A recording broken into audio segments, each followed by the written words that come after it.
In order for an infection or disease to happen, 6 elements must be in place. This process is known as the chain of infection. The first element in the chain is an infectious agent which can cause a disease. It could be a virus, bacteria, or fungi. The second element is the reservoir, or the place where the infectious agent lives.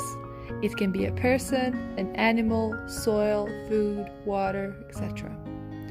Then we have a port of exit, which is the way the agent leaves the body. This can happen through the mouth if a person coughs or sneezes, through a cut if a person is bleeding, during diaper changes or toileting.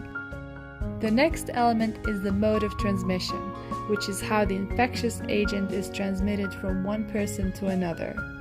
It can be in form of droplets, direct or indirect contact, or through airborne transmission. The fifth element in the chain of infection is the port of entry, or the place where the infectious agent enters another person's body. This is similar to the port of exit, so it can be a mouth, nose, eyes, an open cut, etc. Finally, we have a susceptible host. It's either a baby, an elderly person, or someone with a weakened immune system. To prevent the spread of the disease, one of the links in the chain of infection must be broken.